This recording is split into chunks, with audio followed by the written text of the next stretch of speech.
نحمده ونصلي ونسلم على سيدنا ومولانا محمد رسوله النبي الأمين المكين الحنين الكريم الرؤوف الرحيم. أما بعد، أعوذ بالله من الشيطان الرجيم. بسم الله الرحمن الرحيم. واعتصموا بحبل الله جميعا ولا تفرقوا واذكروا نعمة الله عليكم إذ كنتم أعداء فألف بين قلوبكم فأصبحتم بنعمته إخوانا. صدق الله مولانا العظيم.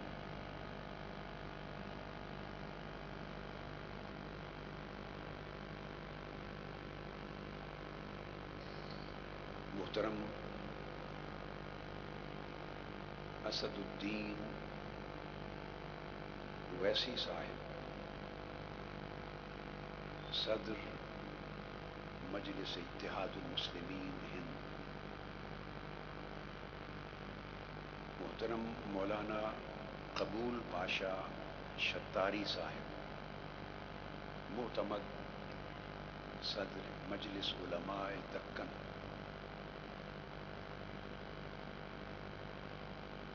محترم عبد الرحیم انصاری صاحب، معتمد دارالعلوم حیدرآباد،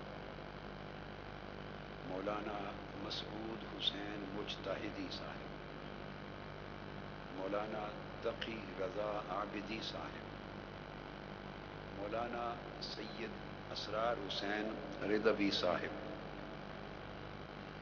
مفتی ضیاء الدین نقشبندی صاحب اور مولانا فضل القادری الموسوی صاحب، دیگر جملہ مشائخ اعظام، علماء کرام، ایم ایل اے صاحبان اور مسلمانان حیدرآباد دکن کے سیاسی، مذہبی اور سماجی معزز نمائندگان اور دارالسلام کے اس عظیم گراؤنڈ میں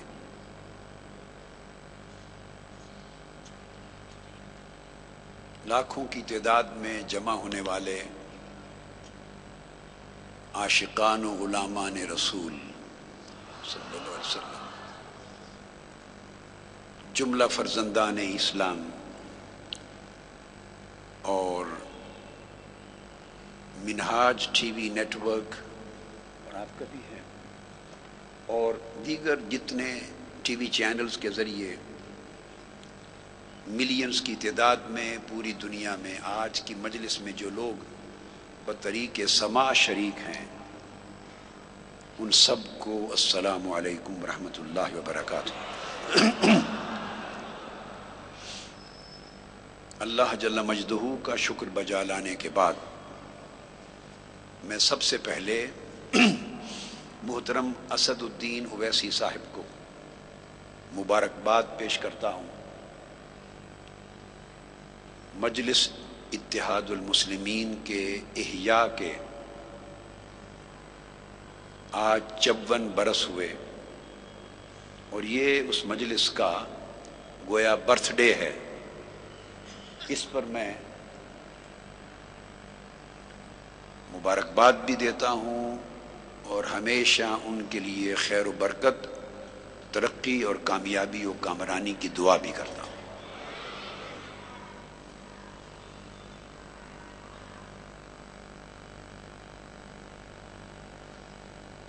اور بطور خاص یہ دعا کرتا ہوں کہ آپ کی یہ سیاسی ڈھال اللہ رب العزت اسے سلامت رکھے۔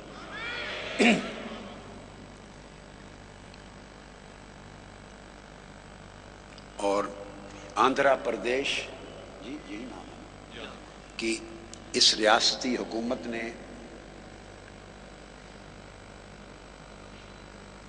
مرکزی حکومت پورے ہند کی طرف سے اور ریاستی حکومت نے اور اسد الدین اویسی صاحب کی ذاتی کاوشوں کی بنیاد پر میرے دورہ کو جو فیسیلیٹیٹ کیا گیا اور جو سیکیورٹی مہیا کی اور جتنے انتظامات میں معاونت ہوئی، میں ان سب کا شکریہ ادا کرتا ہوں۔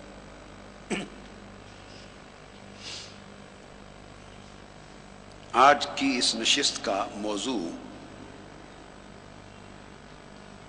اتحاد امت اور سیرت نبوی صلی اللہ تعالی علیہ وآلہ وسلم ہے۔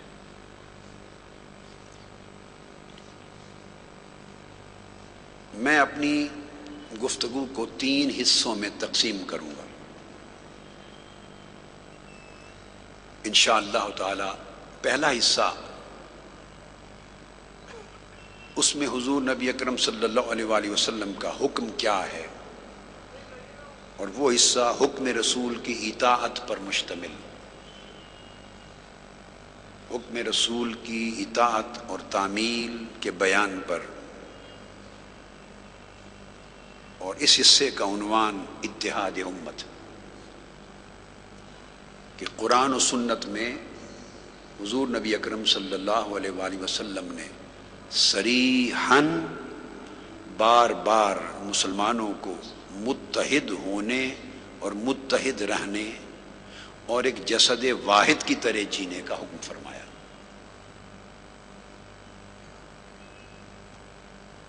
دوسرا حصہ سیرت نبوی صلی اللہ علیہ وآلہ وسلم کی اتباع، حضور کے اسوہ حسنہ کی پیروی اور اتباع سیرت نبوی کے ضمن میں اس حصہ گفتگو کا عنوان ہوگا کہ مسلمان پیکر امن و رحمت ہے اور اسے پیکر امن و رحمت ہو کے رہنا چاہیے۔ اس گوشہ سیرت نبوی کو میں لوں گا انشاءاللہ تعالی۔ تیسرا حصہ ذات محمدی صلی اللہ علیہ وآلہ وسلم سے مضبوط اور دائمی تعلق کی استواری، اس سیرت طیبہ کی روشنی میں، اور اس دائمی مضبوط تعلق کی استواری کا عنوان حضور علیہ الصلوۃ والسلام کی محبت اور معرفت ہے، جس پر پوری امت مسلمہ ایک ہو کے رہے۔ یہ فاؤنڈیشنز تو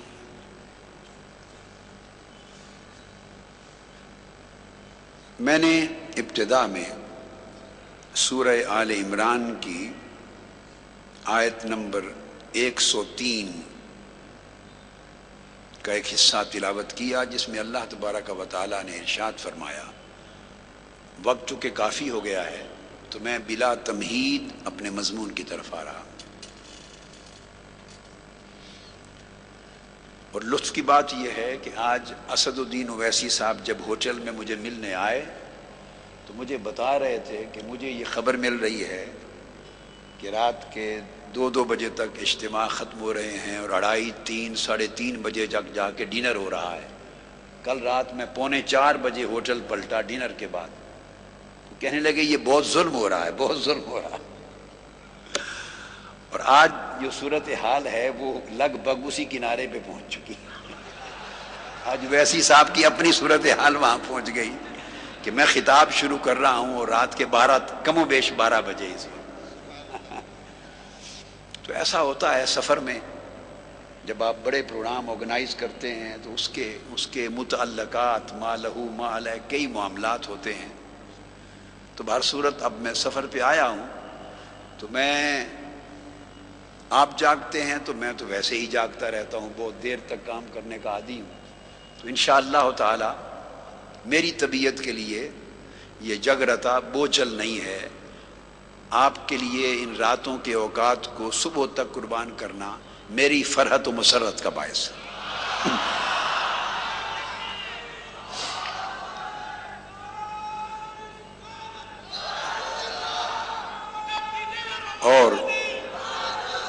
اور یہاں ہر چند کے پوری سرزمین ہند اسلام سے اور پیغمبر اسلام صلی اللہ علیہ وآلہ وسلم سے محبت کی آئینہ دار ہے، مگر حیدرآباد دکن کی سرزمی کا انداز پورے ہند میں نرالا ہے۔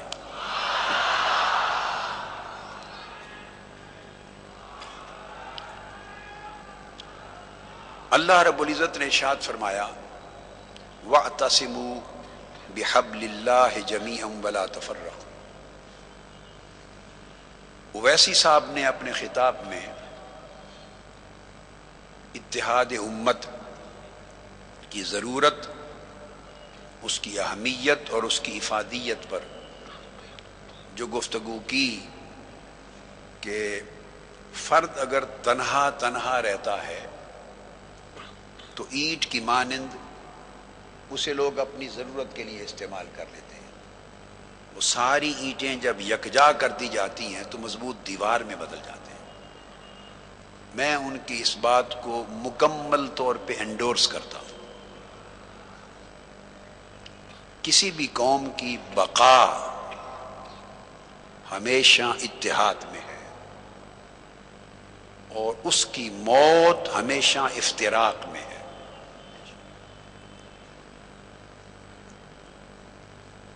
اسی وجہ سے اللہ رب العزت نے حکم دیا وَاعْتَصِمُوا بِحَبْلِ اللَّهِ جَمِيعًا، اللہ کی رسی کو تم سارے کے سارے مل کر مضبوطی سے تھام لو۔ اور پھر اتنی بات پہ اکتفا نہیں کیا، پھر فرمایا وَلَا تَفَرَّقُوا، اور ٹکڑے ٹکڑے نہ ہو جاؤ، پھوٹو نہیں بلکہ جڑو، اور اپنے اندر افتراق اور انتشار پیدا نہ کرو بلکہ اتحاد اور وحدت پیدا کرو۔ پھر حضور علیہ الصلوۃ والسلام کی بعثت سے پہلے جو حالت کفر تھی سرزمین عرب پر، اور بعثت محمدی صلی اللہ علیہ وآلہ وسلم کے بعد جب دور اسلام آ گیا تو دو زمانوں کا موازنہ کیا قرآن مجید میں، بعثت محمدی سے قبل اور بعثت محمدی صلی اللہ علیہ وسلم کے بعد۔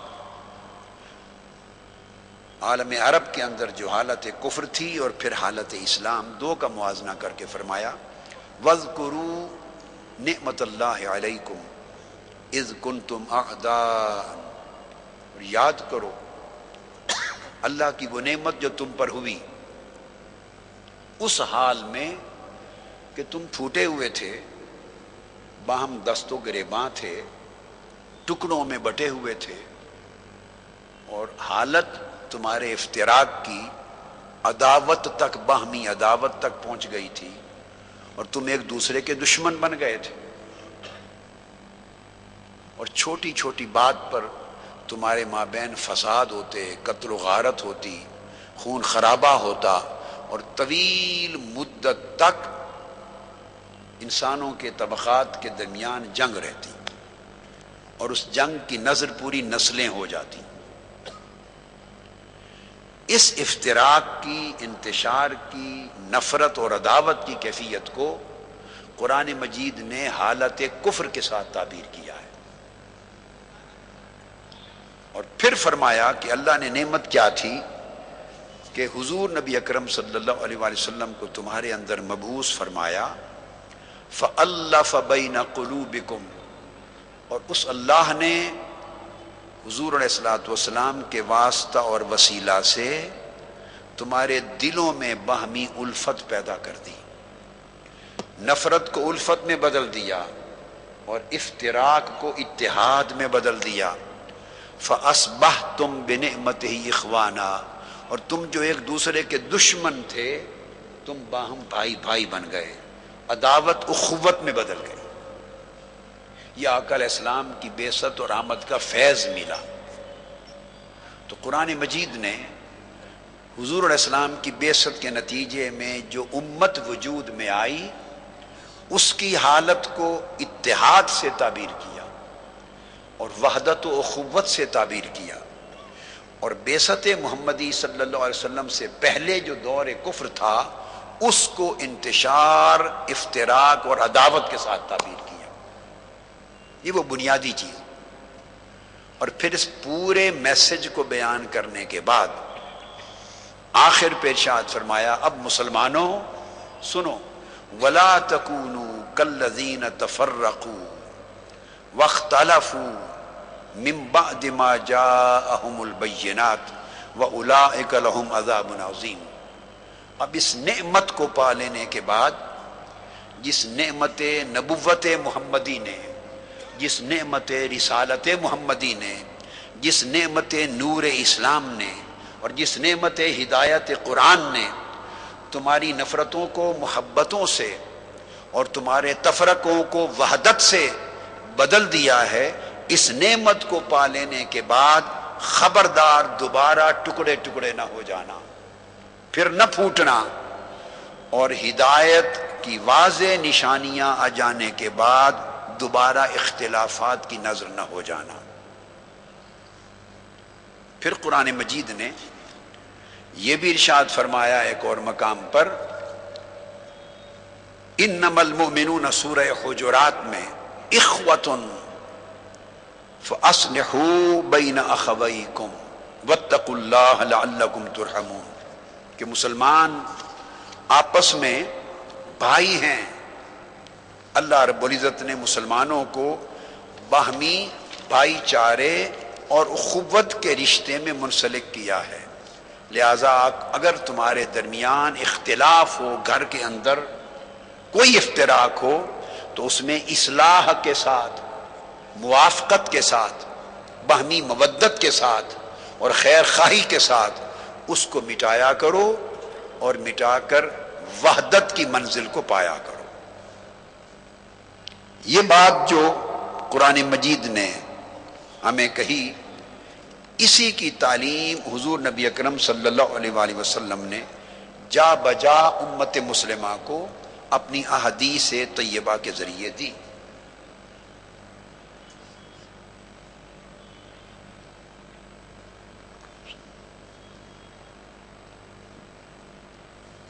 بیٹے منہاج ٹی وی کی ساؤنڈ اگر کم ہے تو میں تو آلریڈی مائک ہے، it is already closer to می۔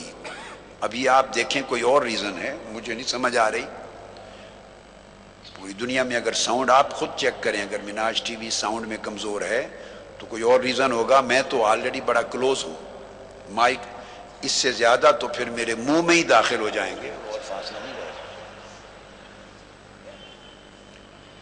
حضور نبی اکرم صلی اللہ علیہ وآلہ وسلم نے امت کو جہاں وحدت کا درس دیا، حکم دیا، وہاں حکم دیا کہ وہ مسلمانوں کی جماعت کے ساتھ مسلمان جڑے رہیں۔ عن حذیفہ بن الیمان رضی اللہ تعالی عنہ، ایک طویل روایت جو حذیفہ بن یمان سے مروی ہے، بخاری اور مسلم میں حضور السلام نے فرمایا قال قال رسول اللہ صلی اللہ علیہ وسلم تلزم جماعت المسلمین، حکم دیا کہ مسلمانوں، تو مسلمانوں کی جو بڑی جماعت ہے، اس کا اکثریتی طبقہ اور بڑی جماعت ہے، اس کے ساتھ جڑے رہو، چونکہ اس جڑے رہنے میں تمہاری بقا ہے، تمہاری خیر ہے، تمہاری عافیت ہے اور تمہاری سلامتی۔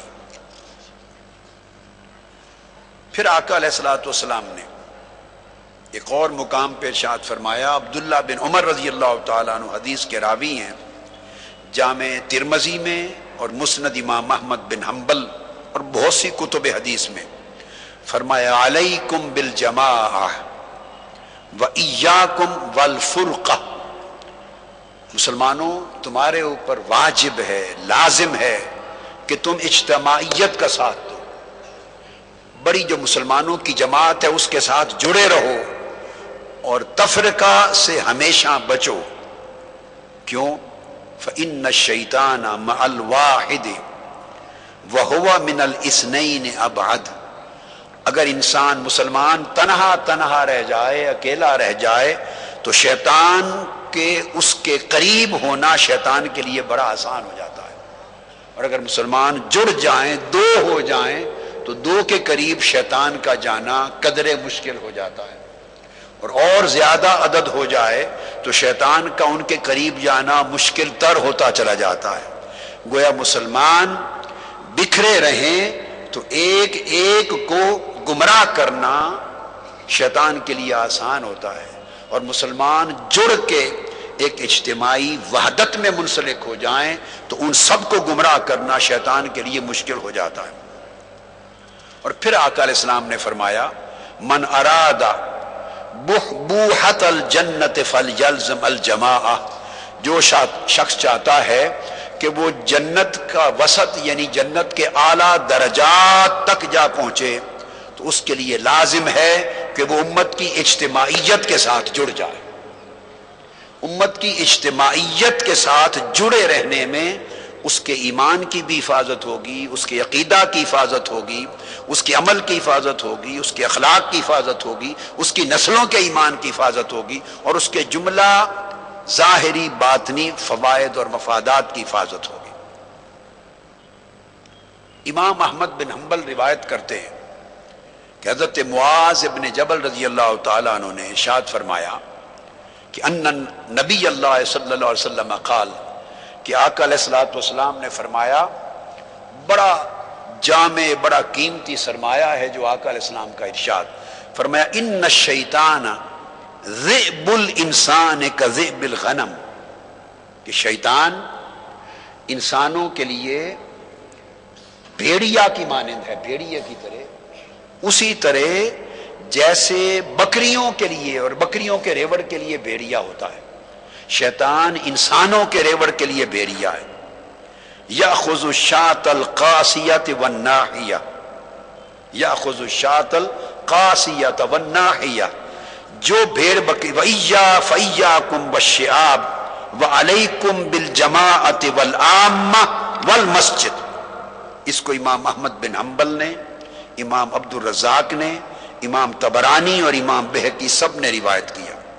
آقا علیہ السلام نے فرمایا کہ شیطان اسی طرح تنہا تنہا اکیلے اکیلے مسلمان کو پکڑ کے کھا جاتا ہے، گمراہ کر دیتا ہے، برباد کر دیتا ہے، جس طرح بھیڑیے کو تنہا تنہا بکریاں مل جائیں تو ان کو کھا جاتا ہے۔ اس لیے آقا علیہ السلام نے فرمایا جس طرح بھیڑیا بکریوں کو اچک کے لے جاتا ہے ریوڑ سے الگ، اگر اسے مل جائیں تو مسلمان بھی الگ مل جائے تو شیطان اسے گمراہ کر دیتا ہے۔ لہذا حضور علیہ السلام نے فرمایا کہ تم پر لازم ہے کہ اس بکری کی طرح نہ بنو جو اپنے ریوڑ سے جدا ہو کر دور کنارے پہ کھڑی ہوتی ہے، پھر اسے بھیڑیے سے بچا کوئی نہیں سکتا۔ مسلمان اگر اجتماعیت سے جدا ہو کے دور تنہا ہو جائے گا تو شیطان کے حملے سے اسے بچا کوئی نہیں سکتا۔ پھر آقا علیہ السلام نے فرمایا کہ تم گروہ گروہ ہو جانے اور ٹکڑوں ٹکڑوں میں بٹ جانے سے بھی بچو، اور پھر فرمایا تمہارے اوپر جماعت کے ساتھ جڑ جانا لازم ہے، اور عامت المسلمین کے ساتھ جو سواد اعظم ہے ان کے ساتھ جڑے جانا لازم ہے، اور مسجد کے ساتھ جڑ کے رہنا لازم ہے کہ مسجد کی چار دیواری تمہارے ایمان کی حفاظت کا ذریعہ بنے گی۔ یہ ارشاد فرمایا۔ پھر حضرت عبداللہ ابن مسعود رضی اللہ تعالیٰ عنہ پھر ارشاد فرماتے ہیں، جسے امام طبرانی اور امام ابن ابی شیبہ اور امام دیلمی اور امام حاکم سے روایت کرتے ہیں، آقا علیہ السلام نے فرمایا یا ایھا الناس علیکم بالطاعۃ والجماعۃ فإنھا حبل اللہ الذی امر بہ۔ اے مسلمانوں، ایک تو تم پر اللہ رسول کی اطاعت واجب ہے، اور دوسرا فرمایا تمہارے اوپر اسی طرح اللہ رسول کی اطاعت کے تحت جماعت، مسلمانوں کی جماعت کے ساتھ جڑ کے رہنا، وابستہ رہنا واجب ہے۔ چونکہ جماعت کے ساتھ متصل رہنا یہ اللہ تبارک و تعالیٰ کی وہ رسی ہے، وہ حبل اللہ ہے جو تمہیں تفرقہ کی صورت میں نقصان سے بچاتا ہے۔ اور فرمایا وَأَن مَا تَكْرَهُونَ فِي الْجَمَاعَةِ خَيْرٌ مِّمَّا تُحِبُّونَ فِي الْفُرْقَةِ، عین ممکن ہے کہ تم جب تنہا رہتے ہو تو اپنی مرضی کے مالک ہوتے ہو، تمہاری آزادی ایبسولیوٹ ہوتی ہے، ان چیکڈ ہوتی ہے،